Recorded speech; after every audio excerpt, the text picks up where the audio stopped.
O governo Lula terá uma questão inadiável para lidar já no primeiro ano de mandato: a reforma tributária. Aliás, esse é um tema sensível ao vice-presidente eleito Geraldo Alckmin, que vem sinalizando desde a campanha a necessidade de aprovar o tema. A reforma tributária, o objetivo é a simplificação. Há um estudo que mostra que essa é uma reforma que pode, em 10 anos, o PIB crescer 1% ao ano. E ela é essencial para a indústria.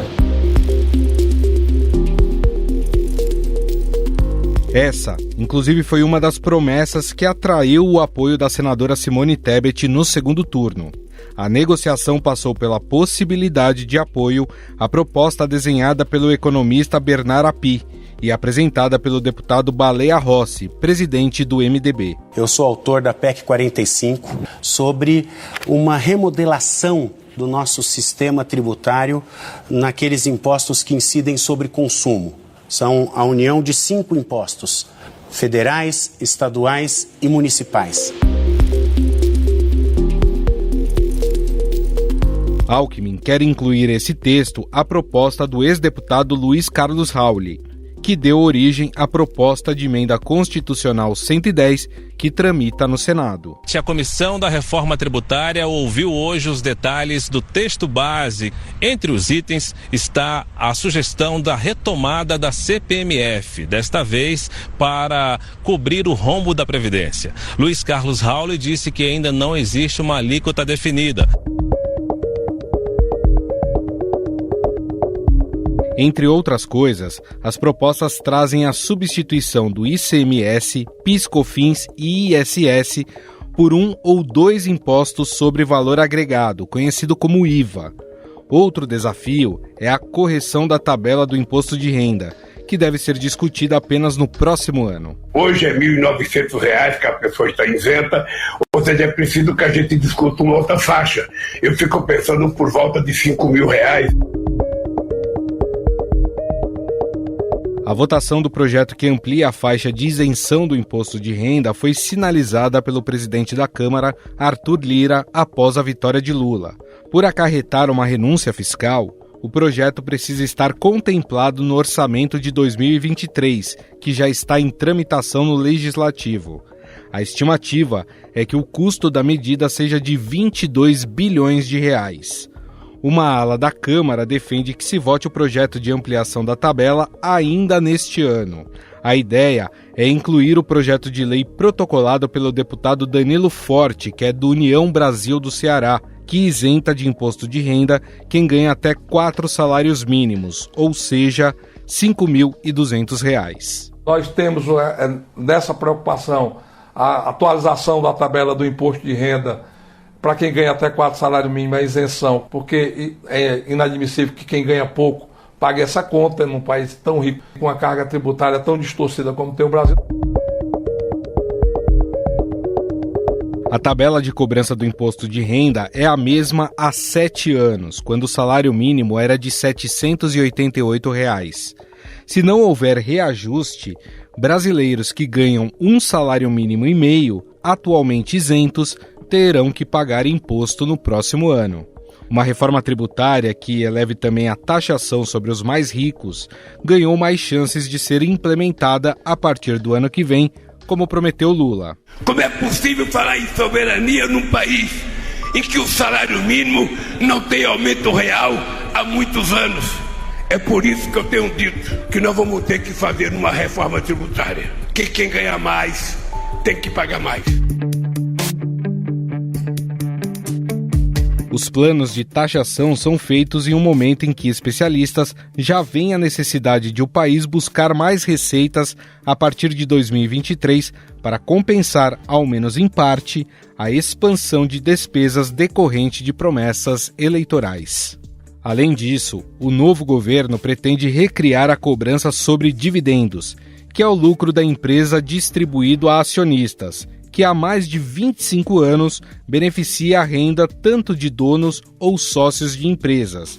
O governo Bolsonaro também era favorável a esta proposta, mas a votação da tributação sobre dividendos ficou parada no Congresso. Durante participação em audiência pública na Câmara dos Deputados, Paulo Guedes defendeu a tributação de dividendos como forma de reduzir os impostos pagos por empresas e assalariados. Não adianta você jogar os impostos em cima de 30 milhões de brasileiros com renda relativamente baixa.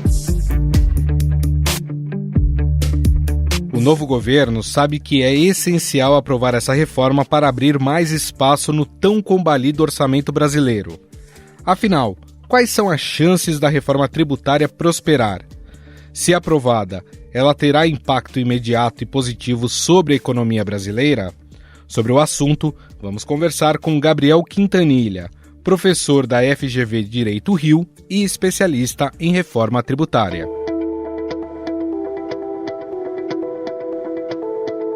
Tudo bem, professor? Tudo ótimo. Prazer, uma alegria estar aqui para a gente falar de um assunto tão importante para o Brasil.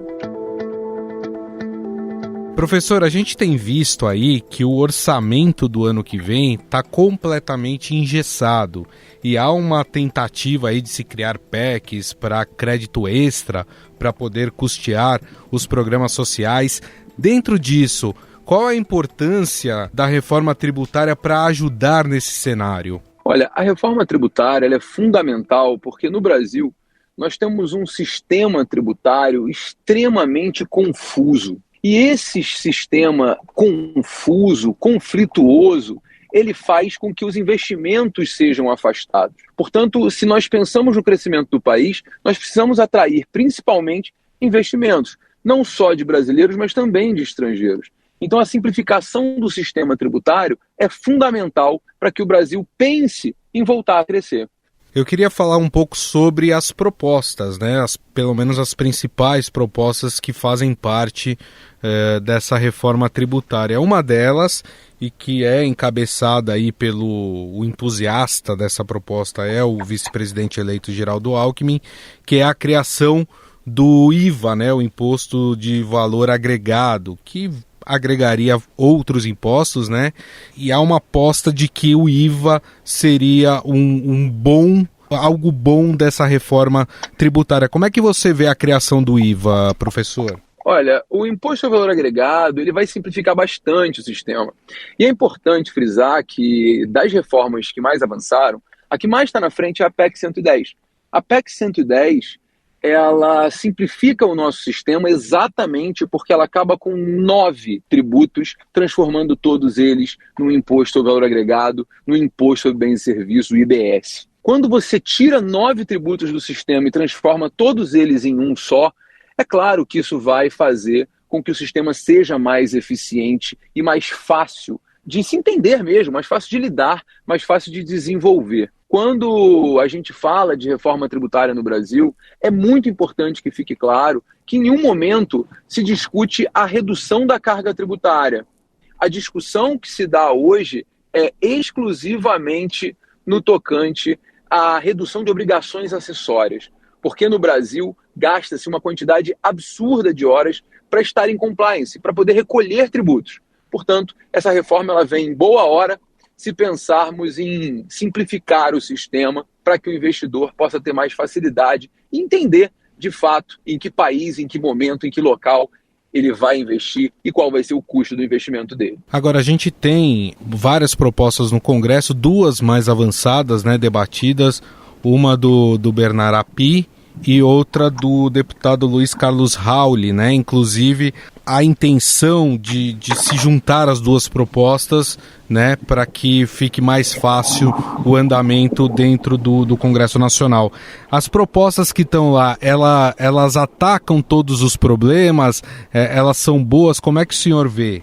Ambas são muito boas, tanto a PEC 45 quanto a PEC 110. A PEC 110 ela já foi aprovada na Câmara e estava pronta para ser aprovada também, provavelmente, no Senado. O governo anterior, na verdade o governo atual, né, que sai no próximo ano, ele não investiu na aprovação dessa PEC, mas efetivamente ela já foi debatida e já foi bastante elogiada pelos setores produtivos e até mesmo pelos estados, que tem uma perda de autonomia, né, com o fim do ICMS, e os próprios municípios que também perderão o ISS, todos eles que se transformam no imposto. A PEC 110 ela é mais completa que a PEC 45, porque ela abrange não só o IBS, mas ela também resolve alguns problemas que nós temos no nosso sistema tributário, como a criação do imposto sobre propriedade de embarcações aeronaves, que nós não temos no Brasil hoje. Isso que eu ia perguntar, o senhor citou os municípios, né? Quando a gente olha os textos, né, essas PECs, a gente fica com a impressão que talvez os municípios sejam os mais atingidos por essa reforma tributária. É correto pensar dessa forma? É preciso avaliar melhor a condição dos municípios? Como é que o senhor tem visto essa questão, professor? Eu não vejo uma perda relevante de arrecadação. Você pode ter uma perda de competência, claro, porque o ISS passando a integrar o Imposto sobre Bens e Serviços, o município não vai mais poder legislar sobre o ISS, né?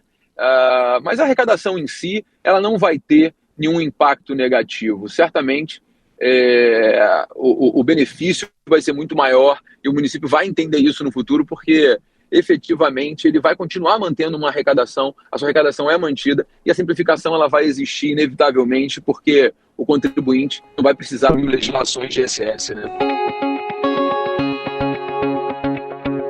Agora eu imagino que quem está nos ouvindo, professor, fique pensando assim, tudo bem, vocês falaram sobre a questão burocrática, a questão de economia para o governo federal, municípios, estados, mas para a pessoa física, para o consumidor, para a população, o que a reforma tributária ela traz de bom? Ela vai diminuir preço de produtos? Como é que funciona isso em relação às pessoas? Olha, diretamente a reforma tributária ela não traz um benefício específico. Ela, na verdade, reduz o tempo que as empresas gastam para recolher tributos, que hoje no Brasil uma empresa gasta aproximadamente 1.200 horas por ano só para pagar tributos. Isso permite que as empresas façam novos investimentos, contratem mais e efetivamente sejam mais eficientes nas suas atividades. Então, o impacto direto realmente na pessoa física ele é muito pequeno. Aí foge da reforma e passa a promessa política, que é o aumento da faixa de isenção do imposto de renda. Que isso não é previsão de reforma tributária, é uma promessa dos candidatos. Exatamente, isso que eu ia perguntar para o senhor, porque ficou parecendo que vai ser tudo colocado no mesmo balaio da reforma tributária. A questão da isenção de imposto de renda para quem ganha até R$5.000. Como é que o senhor vê essa medida? Porque a partir do momento que você aumenta a isenção, isso quer dizer que você vai diminuir a arrecadação. Isso não vai estrangular mais o orçamento? Não, certamente o impacto orçamentário ele é enorme com relação ao aumento da faixa da isenção de imposto de renda. Mas é importante lembrar que não se trata de aumento, se trata de uma justiça fiscal. Uhum. No Brasil, a defasagem inflacionária da base de cálculo do imposto de renda já chega a 140%. Significa dizer que a inflação está corroendo o dinheiro, mas a base de cálculo do imposto de renda não é corrigida. Então nós estamos pagando imposto sobre um valor praticamente inflacionado. Hoje, um cidadão que ganha um salário mínimo e meio no Brasil já paga imposto de renda, o que é um absurdo. E a gente tem uma outra promessa de campanha, assim, inclusive do candidato que foi eleito, a questão da taxação de dividendos de grandes fortunas, né? Isso também estaria aí no horizonte como uma proposta. Essa é uma medida que o senhor considera importante? No momento, não. Eu confesso que eu acho pouco provável que o PT aprove uma tributação de dividendos. O PT já teve a oportunidade de fazer isso durante 14 anos no poder e não fez. Mas eu não acho que seja o momento para isso. Senão passa a ser simplesmente um aumento de carga tributária. O empresário hoje ele tem a vantagem de receber o dividendo dele isento de imposto. A carga tributária do jeito que está e o sistema confuso já são um desestímulo ao empreendedorismo. Imagina se o indivíduo não tiver o benefício da isenção. Efetivamente, nós podemos ter aí um apagão de empreendedorismo e de investimento no país, caso isso aconteça. Agora, a gente vê, de certa forma, uma pressa política para se aprovar a reforma tributária, né? Já falam até de até o final do primeiro semestre de 2023, já está pelo menos com ela já na ponta da agulha para ser votada e depois ir para a sanção, claro, do presidente da República. Mas o que eu queria entender, professor, aprovando ano que vem uma reforma tributária, quanto tempo até a gente sentir essa mudança que a reforma tributária vai trazer para a economia do país? Olha, não vai ser rápido. Tem que se verificar efetivamente o que vai ser aprovado. Mas a própria PEC 110, por exemplo, que é a que está mais avançada, que o debate mais avançou, e cá entre nós, só falta votar no Senado, não falta mais nada, só colocar para votação.